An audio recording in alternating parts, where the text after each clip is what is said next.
Hi friends, இன்னைக்கு நம்ம sweet recipe தாங்க பார்க்க போகிறோம்.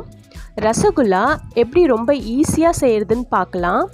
நான் இன்னைக்கு சர்க்கரை யூஸ் பண்ணாமல் வெல்லம் யூஸ் பண்ணி ரசகுல்லா செய்ய போகிறேன். வாங்க வீடியோக்குள்ளே போகலாம்.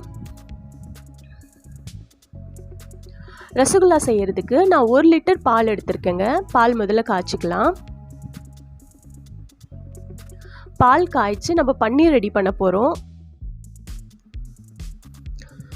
பால் நல்லா கொதிக்கட்டுங்க. பாருங்க, பால் கொதிச்சு வந்திருக்கு.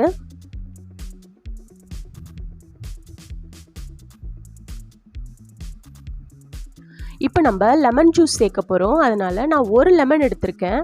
1 லிட்டர் பாலுக்கு 1 லெமன் சரியாக இருக்குங்க. இப்போ இதை கட் பண்ணி ஜூஸ் எடுத்துக்கலாம்.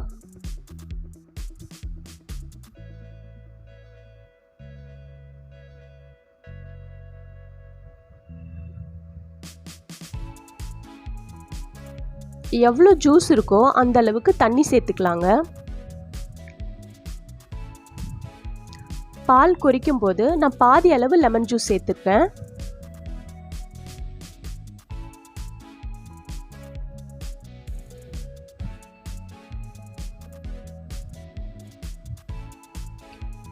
பாருங்க, பால் கொஞ்சம் திரிஞ்சு வந்திருக்கு.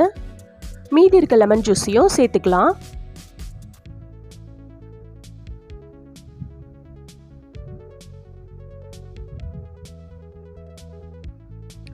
பாருங்க, பால் நல்லா திரிஞ்சிடுச்சு.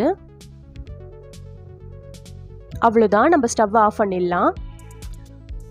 இப்போ இந்த பன்னீரை வடிகட்டிக்கலாங்க. நான் இந்த மாதிரி ஒரு வடிகட்டி எடுத்திருக்கேன். அது மேலே ஒரு வெள்ளை துணி போட்டுக்கலாம். பன்னீரை வடிகட்டிக்கலாம்.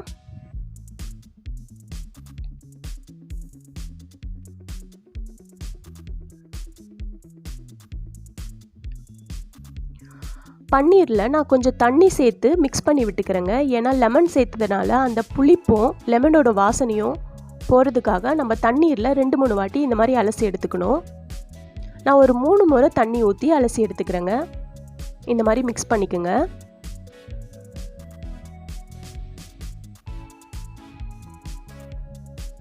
அவ்வளோதாங்க. இப்போ நம்ம பன்னீரை நல்லா புழிஞ்சு எடுத்துக்கலாம். தண்ணி எதுவும் இருக்கக்கூடாதுங்க, நல்லா புழிஞ்சிக்கணும்.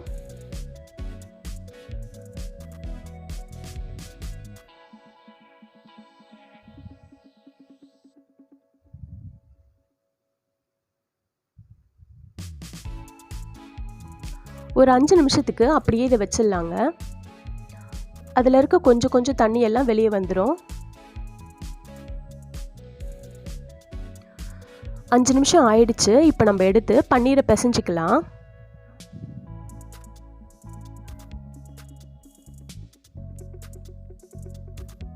பாருங்க, இந்த அளவுக்கு தண்ணி எதுவும் இல்லாமல் ட்ரையாக இருக்கணும்.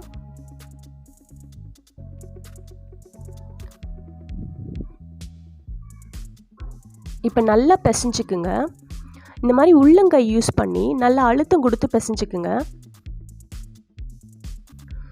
ஒரு 5 நிமிஷத்துக்கு நல்ல மாவு பிசைஞ்சிக்குங்க. பன்னீர் சப்பாத்தி மாவு போல் நல்லா திரண்டு வரணும். அந்த அளவுக்கு நம்ம நல்லா பிசைஞ்சு எடுத்துக்கணும்.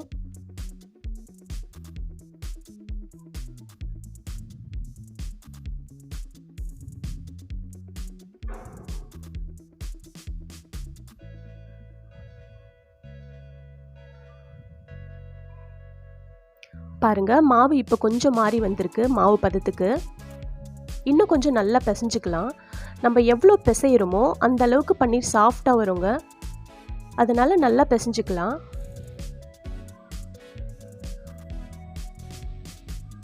பாருங்க, எவ்வளோ அழுத்தம் கொடுத்து பிசைகிறேன்னு.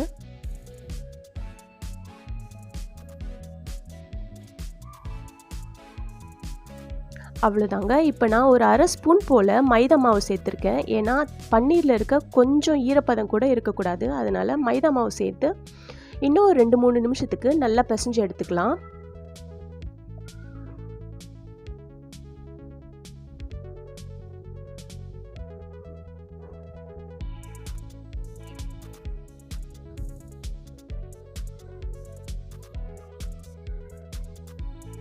அவ்வளோதாங்க, நல்லா பிசைஞ்சாச்சு. இப்போ பன்னீர் ரெடி ஆயிடுச்சு.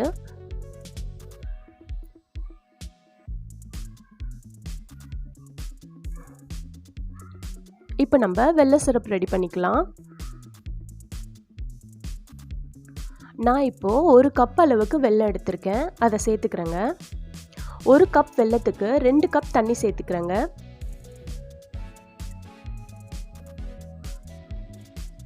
வெல்லம் நல்லா கரையட்டும்.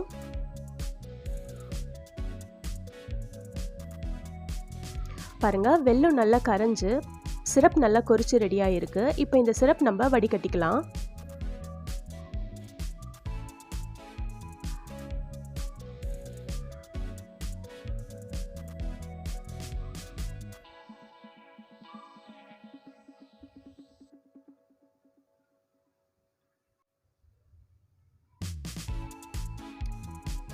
அவ்வளோதாங்க. இப்போ நம்ம ஃப்ளேமை குறைச்சி வச்சுக்கலாம். வெல்லம் சிரப் கொதிச்சுட்டு இருக்கட்டும். அதுக்குள்ளே நம்ம ரசகுல்லா ரெடி பண்ணிக்கலாம்.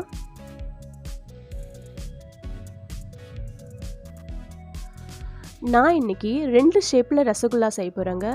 ஒன்று வந்து கொஞ்சம் நீளமாகவும், இன்னொன்று ரவுண்டாகவும் செய்ய போகிறோம். நீளமாக செய்கிறதுக்கு முதல்ல நம்ம ரவுண்டாக்கிக்கிட்டு அதுக்கப்புறம் நம்ம உருட்டி எடுத்துக்கலாங்க. பாருங்கள், இந்த மாதிரி புல்லட் ஷேப்பில் செஞ்சு எடுத்திருக்கேன்.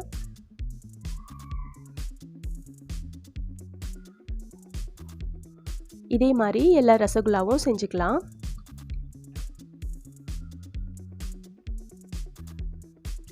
இப்போ நான் ரவுண்ட் ஷேப்பில் செஞ்சுக்கிறேங்க.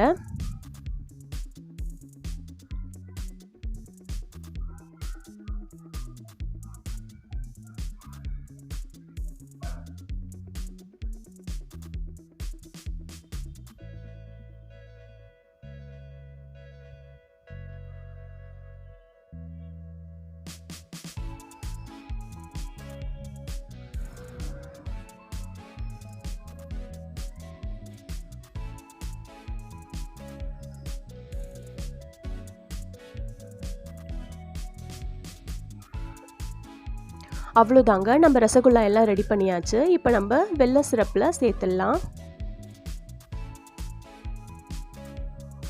பாருங்கள், வெள்ளை சிரப் நல்லா கொதிச்சு ரெடியாக இருக்குது. இதில் நான் 1/4 ஸ்பூன் போல் ஏலக்காய் பொடி சேர்த்துக்கிறேன். ஒரு பிஞ்ச் அளவுக்கு சால்ட் சேர்த்துக்கிறேங்க. இப்போ நம்ம ரெடி பண்ணி வச்ச ரசகுல்லாவை சேர்த்துடலாம்.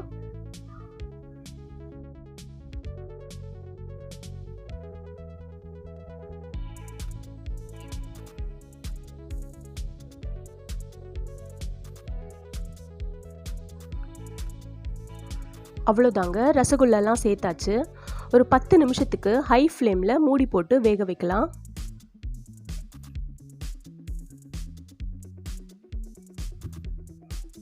அவ்வளோதாங்க, 10 நிமிஷம் ஆயாச்சு. இப்போ பார்க்கலாம். பாருங்கள், ரசகுல்லா நல்லா பெருசாக இருக்குது. இன்னும் ஒரு 10 நிமிஷத்துக்கு மீடியம் ஃப்ளேம் வச்சு மூடி போட்டு வேக விடலாம். அப்போ தான் அந்த சிரப் எல்லாம் ரசகுல்லாக்குள்ளே ஊறுங்க. மூடி போட்டு இன்னும் ஒரு 10 நிமிஷம். அவ்வளோதாங்க, 10 நிமிஷம் ஆயாச்சு. பாருங்கள், இப்போ சிரப் நல்லா குறைஞ்சிருக்கு. சிரப் வந்து திக்கன் ஆகிருக்கும். பாருங்கள், இந்த அளவுக்கு திக்கன் ஆகிருக்கணும். இப்போ ரசகுல்லாலாம் ரெடி ஆயிடுச்சு. ஸ்டவ் ஆஃப் பண்ணிவிட்டு ஃபுல்லாக ஆறட்டுங்க. அதுக்கப்புறம் நம்ம வேறு பவுலுக்கு மாற்றிக்கலாம்.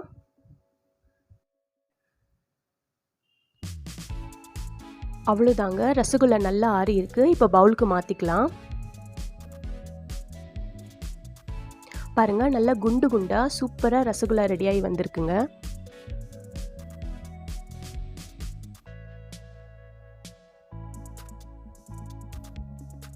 இப்போ நான் ரசகுல்லா கட் பண்ணி காட்டுறேன். எவ்வளோ சாஃப்டாக இருக்குன்னு பாருங்கள்.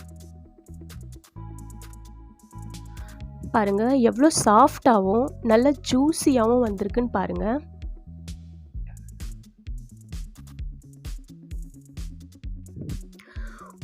ஒரு லிட்டர் பாலில் நமக்கு எவ்வளோ ரசகுல்லா கிடச்சிருக்கு.